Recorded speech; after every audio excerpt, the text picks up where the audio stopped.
Nowadays, we take curiosity for granted.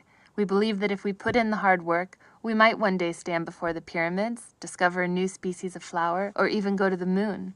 But in the 18th and 19th century, female eyes gazed out windows at a world they were unlikely to ever explore. Life for women in the time of Queen Victoria was largely relegated to house chores and gossip, and although they devoured books on exotic travel, most would never leave the places in which they were born. However, there were a few Victorian women who, through privilege, endurance, and not taking no for an answer, did set sail for wilder shores. In 1860, Mary Ann North, an amateur gardener and painter, crossed the ocean to America with letters of introduction, an easel, and a love of flowers. She went on to travel to Jamaica, Peru, Japan, India, Australia. In fact, she went to every continent except Antarctica in pursuit of new flowers to paint. I was overwhelmed with the amount of subjects to be painted, she wrote. The hills were marvelously blue, piled one over the other beyond them. I never saw such abundance of pure color. With no planes or automobiles and rarely a paved street, North rode donkeys, scaled cliffs, and crossed swamps to reach the plants she wanted, and all this in the customary dress of her day, floor-length gowns.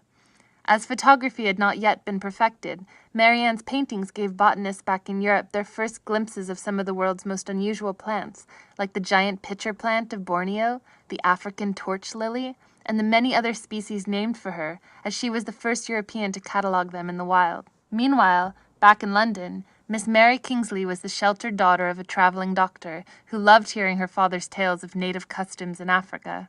Midway through writing a book on the subject, her father fell ill and died, so Kingsley decided she would finish the book for him. Peers of her father advised her not to go, showing her maps of tropical diseases, but she went anyhow, landing in modern-day Sierra Leone in 1896 with 2 large suitcases and a phrase book. Traveling into the jungle, she was able to confirm the existence of a then mythical creature, the gorilla.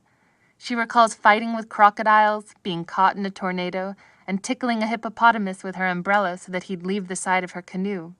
Falling into a spiky pit, she was saved from harm by her thick petticoat. A good snake, properly cooked, is one of the best meals one gets out here, she wrote. Think Indiana Jones was resourceful? Kingsley could out-survive him any day. But when it comes to breaking rules, perhaps no female traveler was as daring as Alexandra David Neal. Alexandra, who had studied Eastern religions at home in France, wanted desperately to prove herself to Parisian scholars of the day, all of whom were men.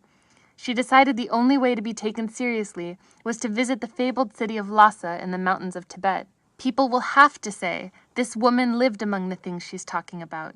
She touched them, and she saw them alive, she wrote. When she arrived at the border from India, she was forbidden to cross, so she disguised herself as a Tibetan man. Dressed in a yak fur coat and a necklace of carved skulls, she hiked through the barren Himalayas all the way to Lhasa, where she was subsequently arrested. She learned that the harder the journey, the better the story, and went on to write many books on Tibetan religion, which not only made a splash back in Paris, but remain important today. These brave women, and others like them, went all over the world to prove that the desire to see for oneself not only changes the course of human knowledge, it changes the very idea of what is possible. They used the power of curiosity to try and understand the viewpoints and peculiarities of other places, perhaps because they themselves were seen as so unusual in their own societies.